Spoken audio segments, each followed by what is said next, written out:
Antarctica harbors some of Earth's most extraordinary natural phenomena and some of the deepest conspiracies of the 21st century. I made a video a few weeks ago on these conspiracies of Antarctica, why you can't go there, and so on, and I missed quite a bit. Some stuff that I had no idea was even a thing. And that's what today's video is about. What makes Antarctica so mysterious and so extraordinary? Is it because it's the last large landmass that remains outside the scope of typical human settlement in the modern era and specifically governance, despite a complex web of the territorial claims across it? I mean, look at this map. Or is it because this place is genuinely as bizarre and magical as it appears from the outside? Antarctica is surrounded by both the unexplainable and that which wishes to remain hidden. And in today's video, we are trying to shine a light in those dark, cold corners.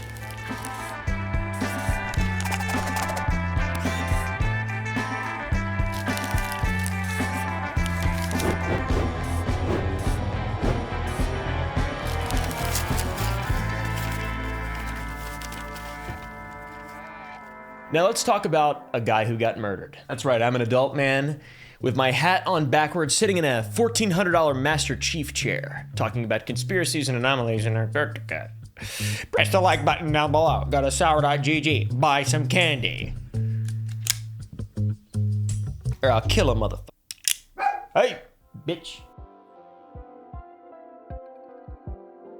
In May of the year 2000, Antarctica became the host of its first ever suspected homicide case. Rodney Marks was a 32-year-old Australian astrophysicist who was stationed at Antarctica's Amundsen Scott South Pole Station with its 49 other crew members. Despite being located in one of the most hostile and unforgiving environments on the surface of the Earth, Rodney was as healthy as one could be while stationed at this place, until his health began to deteriorate over roughly 36 hours, which began with his walk from the Astrophysics Research Observatory back to the central station at the station. Rodney was a brilliant scientist who had purple dyed hair, and he played guitar in the station band that was called Fanny Pack and the Big Nancy Boys. Sounds like it went hard. During the walk back, Rodney experienced a sudden onset of poor vision, breathing difficulties, and severe stomach pain. Unlike his usual social demeanor, Marks went to bed early, hoping to sleep off what he thought was a minor illness, and he woke during the night to take an antacid tablet, but by 5:30 a.m. on May 12th, he was vomiting blood. After this, Marks made his first visit to the station's biomed facility to see Dr. Robert, aka Robo, Thompson, the sole physician responsible for the 49-man winter over crew. Despite Mark stating it had been 38 hours since his last drink, Thompson initially believed it was alcohol withdrawal or possibly something anxiety-induced. Doctors will blame anything on anxiety, but the doctor found that Rodney had needle marks on his arm. Were they injection sites, blood draw sites? There were no illegal drugs present in his system, but the doctor drew blood from the same site just for testing. However, the decision to draw blood from the same site would later complicate the investigation. Throughout the rest of the day, Mark's condition deteriorated rapidly. His symptoms progressed to include increasing anxiety, disorientation, severe joint pain, and extreme sensitivity to light that forced him to wear sunglasses despite the 24-hour Antarctic darkness. Sonia Walter, a maintenance specialist at the station and bass player in the Nancy Boys and fiance of Rodney Marks, stayed with him as he progressively became worse and worse. By 3 p.m. during his third and final visit to the medical facility, Marks was in critical condition. Dr. Thompson administered oxygen and even gave him an antipsychotic for his increasing agitation, but Rodney Marks would not improve. It appeared as though he was feeling better at a certain point, or at the very least he was calmer, but that was because at around 6 p.m. that day he went into cardiac arrest. Despite 45 minutes of CPR by the emergency trauma team, Rodney Marks was pronounced dead that day, and his actual cause of death was methanol poisoning, but that wouldn't be discovered for months. And the reason for that was because for the next 5 months, due to harsh winter conditions, no aircraft could land until late October, and this happened in May. When his body finally reached Christchurch, New Zealand on October 30th, 2000, forensic pathologist Dr. Martin Sage conducted the autopsy, and the results were shocking. Marks had died from acute methanol poisoning with a concentration equivalent to the size of a glass of wine. This is methanol, by the way. It's a highly toxic chemical that Marks worked with in his day-to-day routine. He used it to clean equipment, but the amount that was in his system was much more than he would have ever come into contact with through his everyday work. It was an amount that he would have had to ingest. Methanol itself is subtly sweet and colorless, which makes it easy to dose someone unknowingly. And unfortunately, the poisoning could have been identified had Dr. Thompson maintained his equipment properly. The doctor had a blood analyzer which could have detected the methanol poisoning, was inoperable due to a dead lithium battery. And when this thing was powered off, it lost its calibration, and calibrating it took 8 to 10 hours. Dr. Thompson had reported the issue to Raytheon, the maker of this machine, but never attempted to fix it or leave it powered on to avoid it losing calibration, leaving potentially life-saving equipment out of action when it was obviously needed most. The National Science Foundation's initial response was deeply problematic. Within hours of Mark's death, the NSF released a statement claiming he had died by what appeared to be natural causes, with nothing to suggest that his death was related to his work or to the environment at the South Pole or to any toxic or infectious agent. It was magic, though this response was of course because the Ectacum blood analyzer, which would have absolutely discovered the cause of death or been able to diagnose what was going on with him, was never powered on to, analyze the blood in the man who appeared to have some kind of poisoning of the blood. The doctor thought it was alcohol withdrawal. Then Detective Senior Sergeant Grant Wormald of the New Zealand Police led the investigation from 2002 to 2008, facing unprecedented obstacles from the NSF. This organization refused to provide contact details for the 49 winter crew members that were serving at the station with Rodney, claiming privacy concerns, which is just like, privacy? What are you talking about? One of your bros died. What the f? When Wormald submitted questions for the witnesses, the NSF only forwarded them in 2005 and 2006, 5 years after Rodney's death. And of 49 potential witnesses, only 13 responded. Wormald suggested 4 possibilities for what could have happened. A, the methanol was ingested willingly to get high. B, it was taken in a successful attempt to take his own life. C, he took it accidentally. Or D, someone spiked his drink either as a prank or to make him sick or potentially to kill him. But as you can see through the NSF's unwillingness to cooperate with the detective and authorities, there were far too many obstacles in the way for him to be able to investigate these theories properly. These theories are logical too. Nothing is off the wall. 49 people locked in 24-hour darkness in the most isolated remote part of the entire planet? Things can get kind of crazy. Why wouldn't they investigate? I mean, haven't you ever seen The Thing?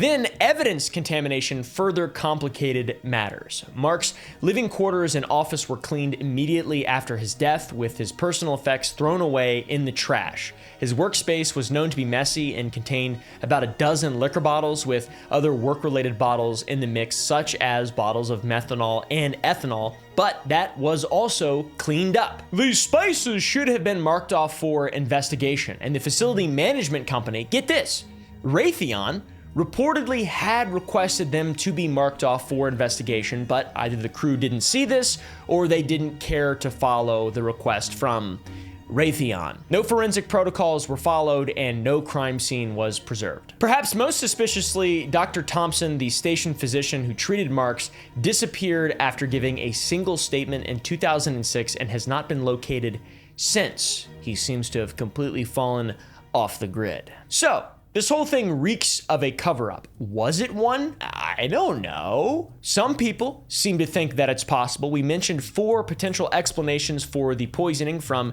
the detective, but which is the most likely? Suicide is the least likely. This man had an excellent career. He was doing groundbreaking scientific research. He had found love, was working with his love, and the future was very bright for him. But perhaps isolation so far from society could have driven him to it, but it seems very difficult to believe, and you'd think that there would have been some kind of testimony from his fiance who was there with him. It's also possible that someone could have given Rodney methanol as a drink, not as a prank or as a poison, but they just simply confused the methanol for alcohol or ethanol, which you obviously wouldn't want to drink ethanol.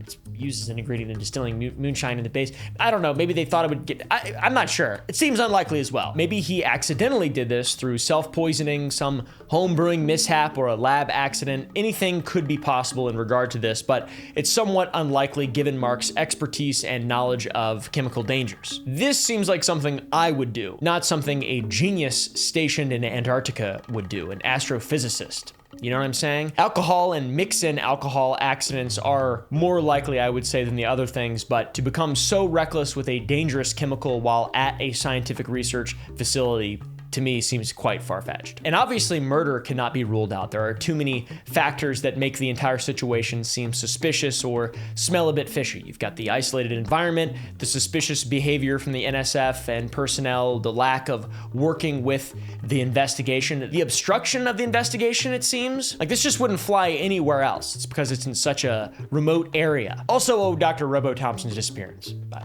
anyways, if Rodney Marks had known what was happening to him, he would have said something during the 36 hours he was lucid before his death. Without cooperation from NSF and no leads, the investigation simply could not proceed or reach any kind of meaningful conclusion. The coroner also could not conclude that it was or was not murder, but wrote, "I respectively disagree that accidental poisoning and even foul play can be adequately disregarded without a full and proper investigation, like a responsible adult." The nature by which Rodney Marks was poisoned still remains unsolved and will likely remain that way until the end of time. The case stands as a stark reminder of the lawless nature of Antarctica. Things just do not operate the same way there as they do here or anywhere else on the world. And the Amundsen Scott South Pole Station was replaced with a new $150 million station, which opened in 2008, and that included updated and modern medical facilities and telecommunications for remote specialist consultation to avoid personnel meeting the same fate as Rodney Marks. So at least there was a bit of a change there. What if I told you there was a whistleblower in 2023 that said there was a direct energy weapon in Antarctica that was powerful enough to cause earthquakes and communicate with off-world vehicles using telecommunications technology that can travel faster than the speed of light? What if I told you that? And then what if I told you that it was owned by IceCube? Yeah, this IceCube. Part of that would be horseshit, but the other part is true. The IceCube Neutrino Observatory, not to be confused with IceCube's Neutrino Observatory, buried deep beneath the Antarctic ice at the South Pole, represents one of humanity's most ambitious attempts to study the cosmos. With 5,160 digital optical modules, aka DOM, arranged on 86 strings of sensors, aka sensor strings, deployed between 1,450 and 2,500 meters below the surface, this cubic kilometer detector built into 1 gigaton of instrumented ice has revolutionized our understanding of high-energy astrophysics. Yet in 2023, a former Raytheon contractor named Eric Hecker stepped forward with explosive allegations that the IceCube functions as the world's largest directed energy weapon system, capable of causing earthquakes and communicating faster than light with off-world vehicles. What? How would you describe Raytheon? I would say that Raytheon is a military industrial contractor that normally is making weapons and targeting systems for the military, and oddly enough had a contract to provide JANO services at the South Pole Station. So what is the IceCube? It is a thing that utilizes the ice itself as a piece of the structure, hence the name IceCube. Over a 15-year period, drills bored deep, and each of the 86 sensor strings was lowered into the ice between 1996 and 2011. This IceCube detector operates on elegant and complex physics principles that we're only just starting to understand fully, or with a modicum of the true depth. An iceberg, if you will. When high-energy neutrinos, ghostly particles that rarely interact with matter, occasionally collide with ice molecules, they create charged particles that emit Cherenkov radiation as they travel faster than the speed of light in ice. Cherenkov radiation, by the way, is that cool emission, the light emission, photons from nuclear energy. It's very interesting and blue. The purpose of the IceCube requires its design to be incredibly precise. The 5,160 DOMs each containing a 10-inch photomultiplier tube with associated electronics, detects these faint Cherenkov light flashes. And the sensors are arranged in a hexagonal grid with 125 meter spacing between the strings, with each string containing 60 DOMs spaced 17 meters apart vertically. It looks all like this. It's very interesting. This precise three-dimensional array allows scientists to reconstruct the direction and energy of incoming neutrinos with remarkable accuracy. They claim that the IceCube detector processes over 100,000 neutrinos every year that are created by the Earth's atmosphere, but only 100 neutrinos come from beyond Earth in that same period, that same 1 year period. So only 0.1% of the neutrinos that this thing's sucking up aren't from Earth. They're from beyond. There's more to the IceCube facility than just the main array. The facility includes 2 critical subarrays that enhance its capabilities deeper. The deep core subarray consists of 8 strings at the array's center. This thing is incredible, and the construction of this remarkable facility required $279 million in funding, with $242 million from the National Science Foundation, our old friends, and $37.4 million from international partners in Belgium, Sweden, and Germany. I wonder who funds the NSF. What are they all about? The project, which is led by the University of Wisconsin-Madison, involves over 350 science people from 58 institutions across 14 different countries. 14 out of 195. Fun fact.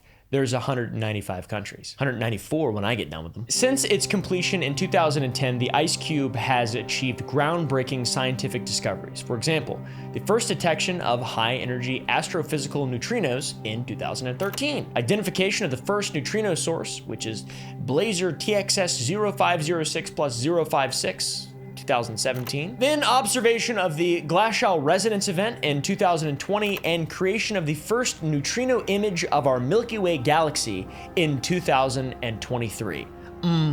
Milky Way. Remember that doctor's appointment you were supposed to make a little while ago to get that ball checked out on you? You got extra ball somewhere on you. It could have just been an overdue annual checkup, maybe a dentist visit, whatever. Why not look at today using ZocDoc? ZocDoc is a free app and website where you can search and compare in-network doctors and book instantly. Sometimes even getting same-day appointments. They've got over 100,000 providers across every specialty: mental health, dental, urgent care, therapy, you name it. You can filter doctors who take your insurance, who are highly rated, etc., etc. What I'm trying to say is you can find what works for you, even same-day appointments, like I mentioned. I've used ZocDoc. It's been a long-time sponsor of the channel, and it's fast and easy to use. Stop putting off your important doctor's appointments, my friends. Go to ZocDoc.com/Oompaville to find and instantly book a top-rated doctor, or click the link in the description down below. Get that ball checked out, okay? It's ZocDoc.com/Oompaville. Thank you to ZocDoc for sponsoring this video.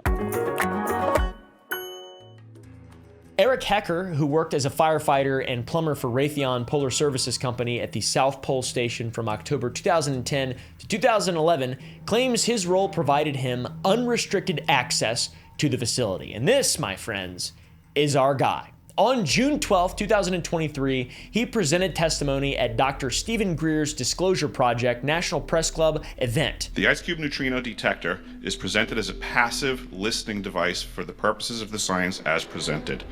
But I'm going to skip right through the chase, folks.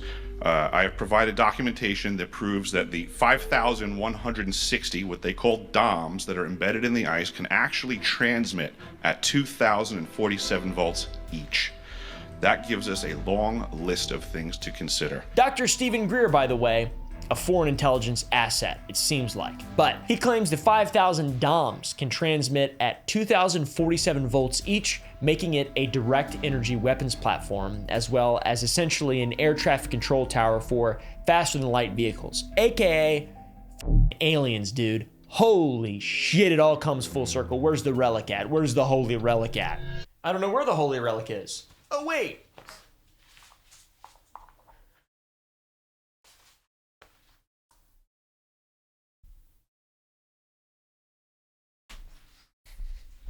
It was in my pants where I left it.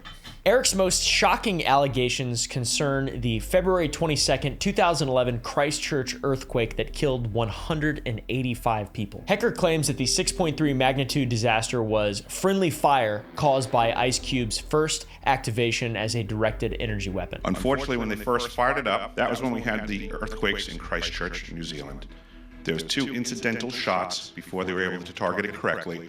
This is an earthquake-generating device as well. He also alleges in discovering an operational ELF, which is an extremely low-frequency system at the station, despite being told it was dismantled. And I found that this system is in fact completely energized, up and running, and being utilized with the other systems for nefarious purposes as well. ELFs are crazy, and the rabbit hole is quite deep. I don't know if ELFs are real, or if any of this stuff's real, but it's pretty wild. Eric also reported witnessing a powerful green laser from the Atmospheric Research Observatory that he connected to weapons testing or long-range communications with the cosmos. I witnessed myself a very powerful green laser shooting out of the top of this facility into the cosmos. The conspiracy allegations face an insurmountable physics problem. I don't know how reputable these guys are, in all honesty. Stephen Greer, I don't know if he's super reputable, and this Eric fella, I'm not sure, but the conspiracy allegations face an insurmountable physics problem. The IceCube consists entirely of passive photomultiplier tubes that can only detect light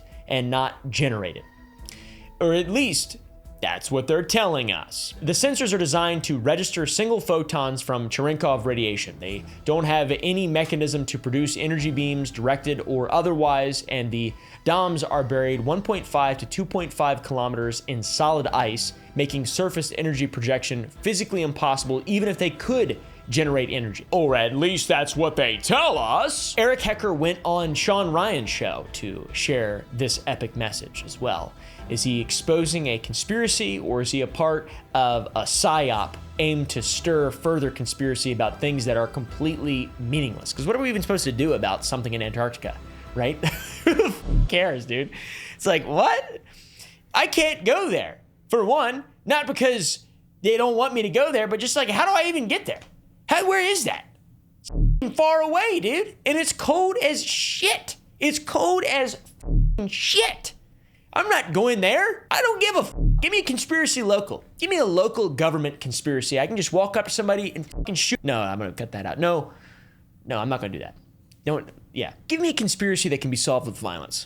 So who knows? But I've got to say there are some interesting details we can connect with the Rodney Marks story if we stretch our imaginations and suspend a bit of disbelief, because that's what this show is all about. Rodney Marks was an astrophysicist at a facility operated by the NSF. The NSF had put out statements before any information was truly known about his death, and they stonewalled the investigation, which is evil. Rodney's poisoning also could have been detected by an unreliable device that the doctor had even reported to Raytheon as needing to be fixed. Rodney died at the Amundsen Scott South Pole Station, and guess where IceCube's located? The Amundsen Scott South Pole Station, guys. A spokesperson for IceCube, a man by the name of Ignacio Taboada, also an astrophysicist like Rodney Marks, confirmed that Raytheon, the world's second largest military contracting defense company, one of them responsible for supplying Israel with the bombs they're currently and have been using against Palestinian children,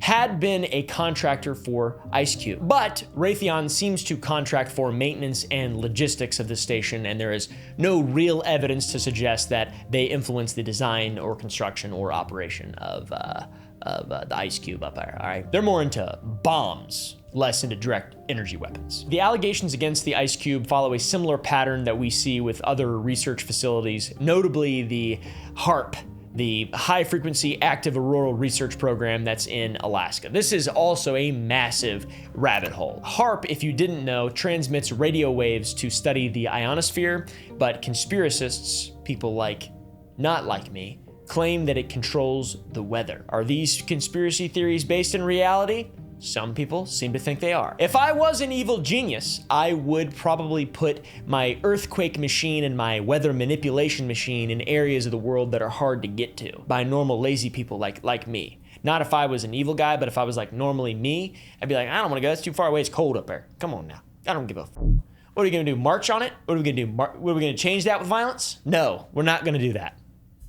Nothing can be done. So yeah, there may be another purpose for the IceCube. Maybe it's not what they're telling us it is. Maybe it's also not what Eric Heckler is telling us that it is. What if the IceCube is there to study another form of anomaly that's been reported in Antarctica? Among the numerous conspiracy theories that surround Antarctica, claims of temporal anomalies date back all the way to the 90s. We've got stories of weather balloons that were launched by scientists only to return showing a date decades in the past, which suggests the possibility of a time vortex above the South Pole. The most frequently cited temporal phenomenon story involves a US physicist named Marianne McLean, or McLean. Depends on who's retelling the story and who's spelling it. Either way, in this story, the physicist observed strange atmospheric phenomena on January 27th, 1995. According to this story, scientists observed a spinning gray fog hovering above the South Pole Station in Antarctica. They launched a weather balloon with a chronometer attached, which then disappeared into the fog, and when it was retrieved, the chronometer allegedly displayed January 27th, 1965, precisely 30 years in the past. This story was first reported in a 2004 article by Olga Zarina, which was published in Pravda, a former Soviet newspaper that frequently reported on UFO stories and conspiracy theories, so we know it's very reputable. While trying to locate the original reporting using source links and retellings, the Pravda website links to a story about a father whose twins were replaced by plastic dolls. The article, titled "Time Can Be Turned Back," was so compelling to some time travel enthusiasts that the very next day after it was published on March 2nd, 2004, it was being archived by similarly thinking individuals with their own conspiracy websites. According to Olga, the phenomenon that Marianne McLean had encountered, which was referred to as the Time Gate, was allegedly reported to the White House, at which point the CIA and FBI began fighting for control over the subsequent project to address this. Now, to be clear, critical investigation reveals some fatal flaws in this narrative. No physicist named Marianne McLean appears in any scientific database that I could find. Searching for Marianne McLean, physicist, only turns up retellings of the story. No pictures, no credentials of this person. Is this a man? Is it a woman? Is it a non-binary person? Is it a chud? Who knows, dude? Maybe it's all made up, and the article was published to try and inspire up-and-coming Soviet scientists to discover the impossible. Or maybe Marianne McLean was redacted from records over her findings, like Bob Lazar. It's all fairly far-fetched, but so was the idea of human flight until 1903. There's plenty of things that seem... Germs? What are you talking about? There's little people crawling all over me and my butt and stuff? There's no way! Fast forward 200 years, boom! Penicillin. Sorry, little people in my butt, you're Time anomalies and vortexes are not new phenomena. There are rumors and stories about them that have been coming up and going forth around the world and over the decades, a few of which we've mentioned before on the channel, but still, the stories extend to Antarctica, a continent almost exclusively populated by smart people, researchers, scientists, which in and of itself is fascinating and inherently mysterious. I can't go there. I'm just a YouTuber. I'm just a little guy. I'm a little YouTuber with a candy company and a normal hands.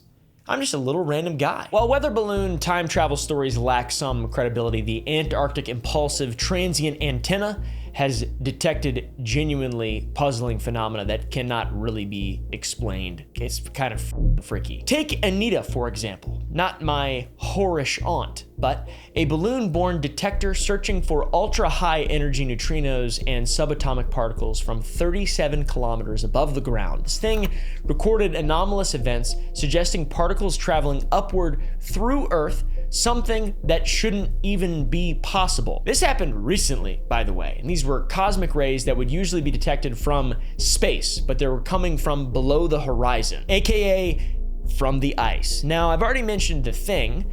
You guys seen The Thing? Have you seen that movie? Windows, blast him! There's a thing in the ice. It's a thing. Let's hope that that's not real, okay? Let's hope that that's not real, but if it is, I'll be McCready, I guess. The standard model of physics suggests such neutrinos shouldn't survive transit through the Earth, yet there they were. Here they are. There they are. Particle showers were emerging from the ice with energy so high that standard model physics could not explain them, leading some to speculate, of course, that maybe they were coming from parallel universes. Because that seems logical. Let me ask ChatGPT. Hey ChatGPT, will the tiny men in my butt survive if I take penicillin? Let me ask it that really quick. Penicillin is an antibiotic that targets certain bacteria. Unless the tiny men in your butt are made of or rely on bacteria for survival, penicillin shouldn't directly harm them. Good. If they do depend on bacteria in some way, for food, shelter, or microbiome balance, then penicillin could indirectly affect them by changing their environment. Horse penicillin is dangerous for you, regardless of what it does to them. Even if the tiny men survive it, you could be putting yourself at serious medical risk.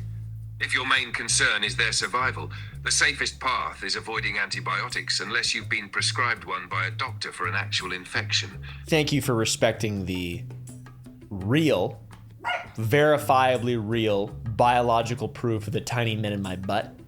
I would like to know your experience with the tiny men in your butt. The tiny men in my butt are more like a bustling underground village. Okay. Morning. They wake to the rumble of breakfast, which to them is like a distant earthquake. The bakers prepare little loaves of bread from fermented fiber, while the guards polish their toothpick spears. Afternoon.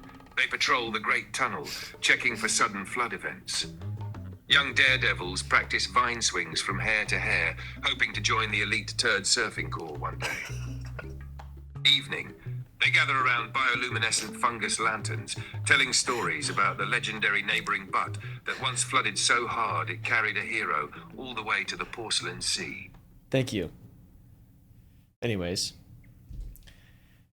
Wow, I've never used ChatGPT 5. That was insane. Websites like the New Scientist and Tech Times published articles theorizing that the only explanation for this phenomenon is that when the Big Bang happened, two universes were formed.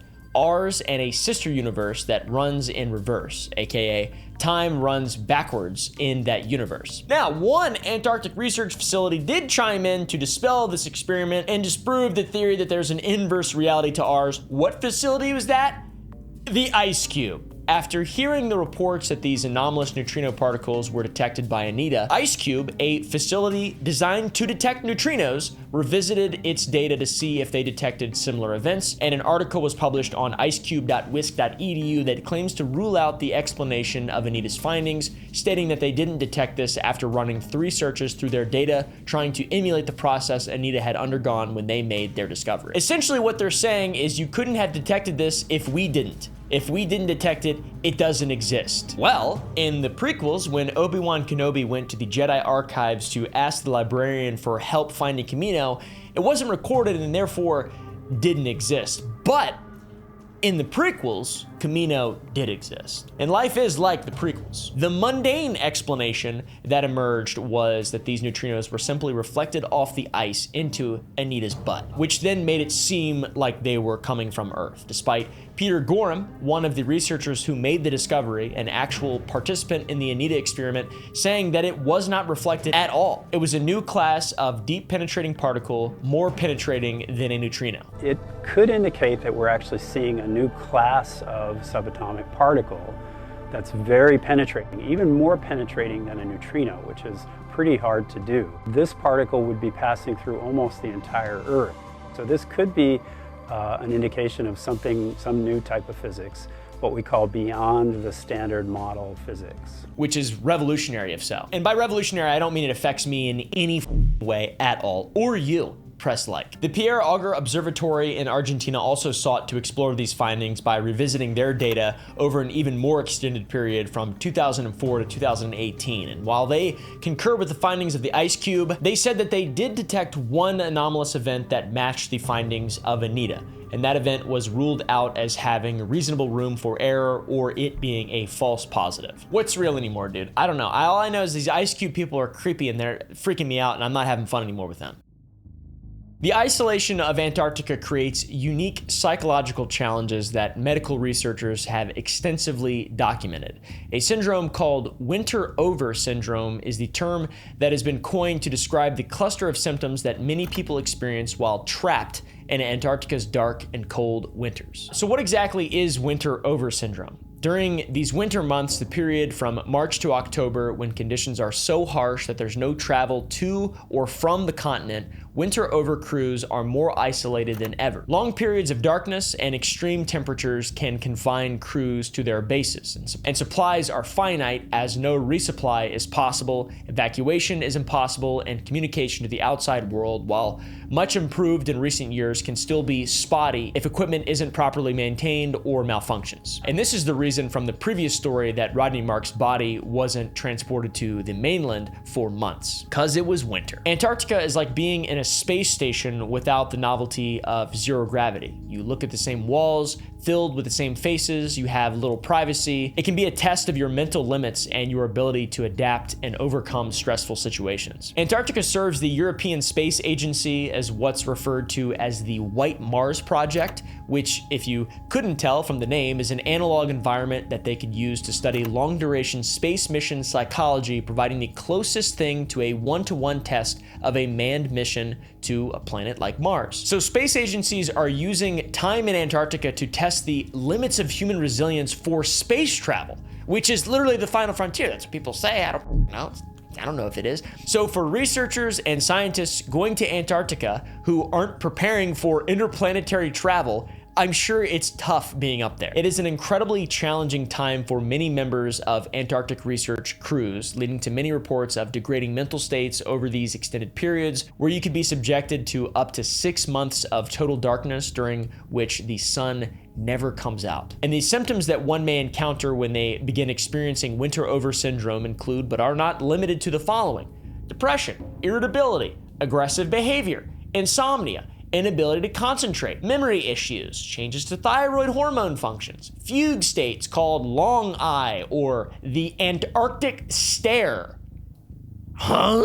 Even our old friend the NSF has shared that during the 1989 winter season, more than 60% of crew members experienced some combination of winter over symptoms. That is insane. This is a legitimate risk that one must consider when joining winter over crews. And a case study research article published in March 2020 revealed the true severe psychological distress of a 21-year-old geophysicist called Albert in the study, who had no prior history of depression or thyroid problems. The study aimed to take 5 measurements over the year: the arrival at the station in July, the equinox in September, and the winter isolation period in January, spring, and April before eventual departure in June. Albert would only take part in 3 of the 5 measurements, as his decline was so severe that he would later require evacuation. By September, Albert was referring to himself as a ghost because he couldn't participate or contribute to the lives of his family. He's quoted as saying, "I'm not a part of my family anymore because I'm absent. I'm just a ghost who appears from time to time in a computer." And by the January measurement, the feeling of being a ghost had only gotten worse for our little buddy Albert. He wasn't just a ghost to life at home, but also at the station. The study outlines how Albert became completely detached from his colleagues and experienced a sharp decline in his mental activity. The following is a piece of what he's quoted as saying in the study, but refined down a bit for the sake of this video. "Before I came here, I recognized myself as a rather smart person, but now it's nothing like that. The last good idea I had was 2 months ago. I'm not thinking. There's nothing cool in my life anymore. I don't amuse myself. I don't say jokes to myself. Everything's changed. I got stupid. In 3 months, I got stupid." Dude, I feel like that shit. I'm not even in Antarctica. That's just normal, isn't it? You feel dumb as sometimes. By March 1st, it was deemed medically necessary that Albert was to be evacuated from the station. And winter over syndrome is experienced by many to varying degrees of severity, with Albert's being particularly debilitating for him. The National Library of Medicine has published an article studying the phenomenon titled "Psychological Hibernation in Antarctica," and it covers a lot of the same information with some figures that detail various areas of their decline into emotional flatness.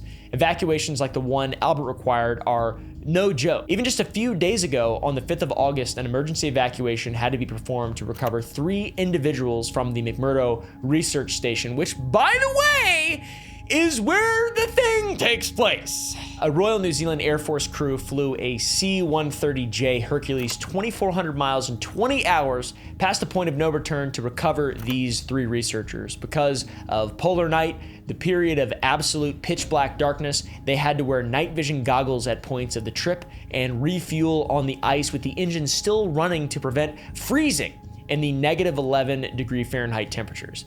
Unbelievable, dude. Trying to find actual pricing for these evacuations, we found the Medical Air Service Worldwide saying that because of all the factors, every medical evacuation is tailored individually: the type of transport required, the distance of travel, the patient's medical condition, the urgency of the request, and so on, accompanying passengers, yada, yada, yada. There's no way really to determine how much these things cost. I want to go home! Boom, $1 million. With that factored in, the cost of plane maintenance, the fuel, the crew, man hours, all that factored in, it's amazing Albert made it as long as he did and didn't just lose his marbles, then walk out into the dark and cold Antarctic wastes to just get lost forever. Speaking of walking out and getting lost, in 1965, a researcher at Byrd Station got bizarrely lost in the winter over season. A man by the name of Carl R. Disk was a German-American ionospheric physicist with the National Bureau of Standards. He worked at the Central Radio Propagation Lab of Byrd Station researching forward scatter in the ionosphere. Why? I have no idea. The Bureau of Standards published a journal of research outlining its goals with forward scattering radio waves in the lower ionosphere 3 years prior in 1962, but it boils down to the following. Radio waves move in a straight line. So if you have a radio station in one city and a receiver in another, too far for regular radio waves to reach, using the ionosphere, you could bounce those signals back to Earth to achieve, communication over further distances. That's what the study of the ionosphere does, just in case you were wondering like me a minute ago. Or at least that's my understanding of what they're trying to learn and do and achieve as someone with no background in radio waves. Carl Disk was at Byrd Station in Antarctica partaking in this research, but would have to travel to the radio noise lab roughly 1.25 miles north of the central station. Between the two buildings ran a hand line that one could grab and follow to get there safely, like in all the games that are in the Antarctic, like The Thing, for example. On May 8th at 9:15 a.m., he embarked on the journey south from the radio lab back to the central building. It was a trip that he had made 25 times before and was assumedly very familiar with the trip. He was equipped with his typical polar gear that would keep him as warm as possible in the freezing negative 45 degree Fahrenheit cold, only made worse by the 35 mile an hour winds. This trip, however, would not end with Carl making it safely back to Byrd Station. 45 minutes after his departure from the lab, he'd still not made it back, and a vehicle search party went looking for signs of where he may have gone along the hand line. An hour and a half later, at 11:30 a.m., his trail was seen headed southwest of the lab, ultimately west of the main structure of Byrd Station. They went for 4 miles before the crew needed to head back to refuel. And by that point, the heavy winds had blown snow over the tracks, and after spending another 3 hours searching for the trail, the search party was unable to locate it again and risked getting themselves lost as the snow began covering their tracks too. Multiple search parties tried and failed to locate Carl Disk. One such attempt occurred at 7:50 p.m. when a human chain was formed from all able-bodied men and personnel in the area, where they traveled along the area where the tracks had initially been, but they had no success. Searches continued over the next several days, with 2 groups even leaving with a week's worth of supplies, but never finding anything after searching as far as 12 miles south of the station. Vision during these searches was severely impaired because the group was in the middle of the months-long polar night, and Disk was never found and was presumed dead from exposure. And his disappearance was baffling to the personnel at the time, as the lifeline connecting the radio lab to the main building was attached to the ladder. This meant that if you came down, you wouldn't have to take a single step to grab your guide. You just follow it. That's it. Now, of course, several theories arose about how he could have gotten lost. Maybe he got lost in the weather. It's doubted due to the line being so close and the familiarity Dishk would have had with finding it, as well as the route itself. Another theory is that he intentionally left, ultimately choosing this to be how his life would end. But why would he have done that? Maybe winter over syndrome, something like that could have had a profound effect on him. Third theory, potentially alien abduction, guys. Just gonna throw that out there, okay? This was Byrd Station, named after Richard E. Byrd, who allegedly encountered UFOs over the continent. Operation High Jump, you know, the Nazis and shit. Hitler and the aliens in the hole. There's like a hole. There's little tiny men in the hole. If you give them penicillin, they die. Or maybe he was working with or was abducted by the Soviet Union. This was during the Cold War, so of course, speculation of Soviet involvement was going to come about. Everything was blamed on the Soviets. And or maybe since he was a German guy, he was working with the Nazis and their secret Antarctic base. I don't know. That's my personal theory. That's my big winner. My big winner chicken dinner. Now, some of these theories are dumb as f. Theories 1 and 2 are the easiest to digest and believe, obviously with the documented effects of winter over syndrome. I could believe the isolation and limiting lifestyle could potentially get too much and you're just walking back and you're like, oh my God, dude. It's like the idea of like driving your car and you just swerve off a cliff or whatever, but instead of swerving off a cliff, you just walk until you get really cold and then you die.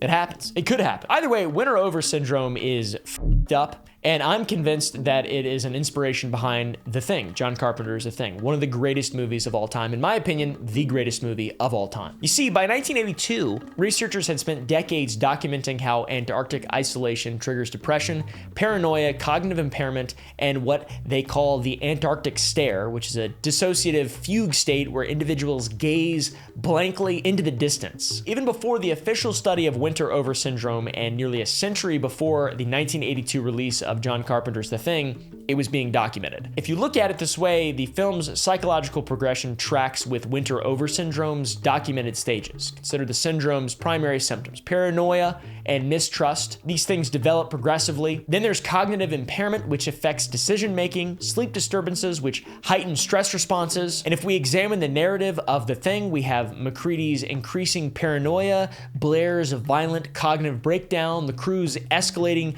aggression, Windows withdrawal and freezing response, and the systematic dissolution of all social bonds between former friends. The Thing's paranoid dynamics weren't just invented, they were documented in expedition journals and incident reports that read like genuine horror narratives. This place is fucking terrifying. And if you look at it through the lens of knowing about it and not just being like, it's cold and there's research there, no wonder people aren't allowed to go to Antarctica. That's the reason why, because not only will you just die, but you'll also lose your mind. There's also examples of aggression displayed as recently as 2018 when a researcher at Bellinghausen Station stabbed a colleague in the chest in an incident that Russian news said was due to tensions in a confined space.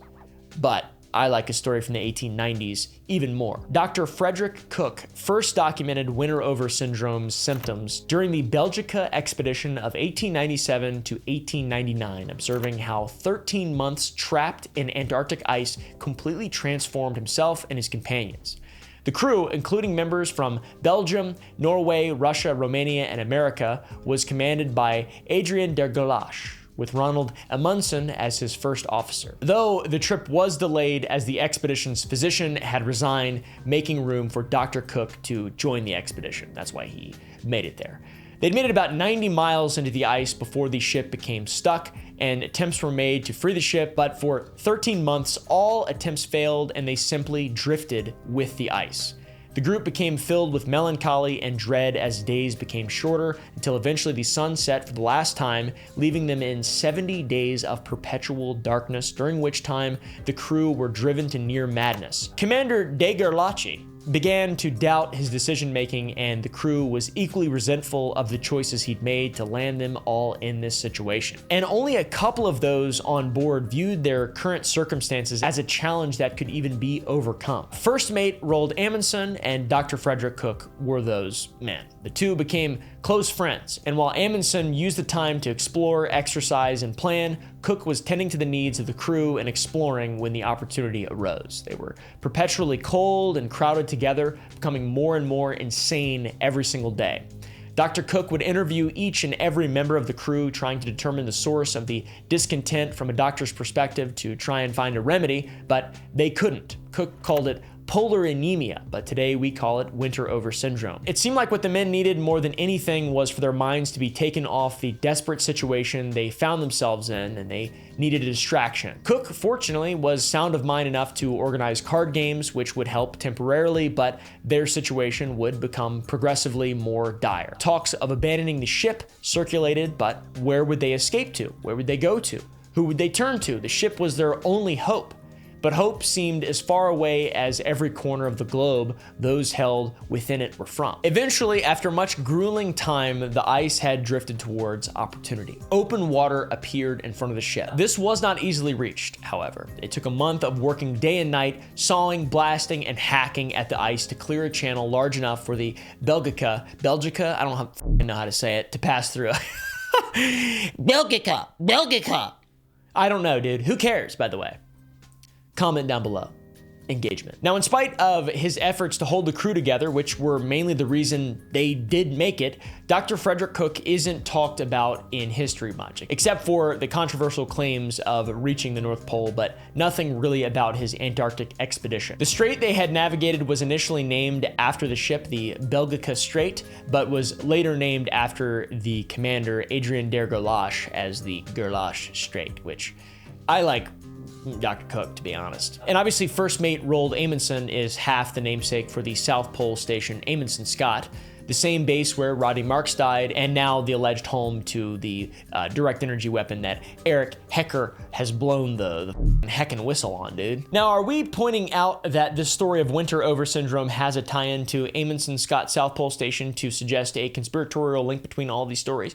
No, but it's a convenient way of tying all these topics together. Is it possible that after visiting the effects of winter over syndrome that Rodney Marks had been experiencing those symptoms? Maybe. No theory entirely convinces me, and no theory will entirely convince anyone.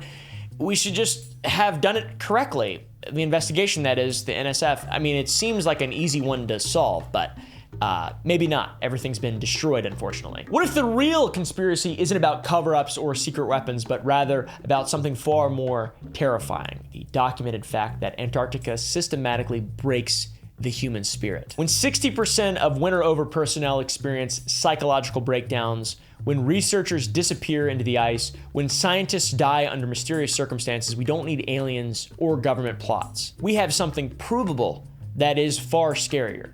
Isolation, which anybody can experience, can turn you into a stranger to yourself. So anyways, thank you for watching this episode of this series on my channel. If you guys enjoyed and want to see more, press the like button down below and comment what you want to see me cover next. Go to sour.gg, buy some candy, go to the Gump Club to see an uncensored version of this video, subscribe to the other stuff I do, and yeah, thank you.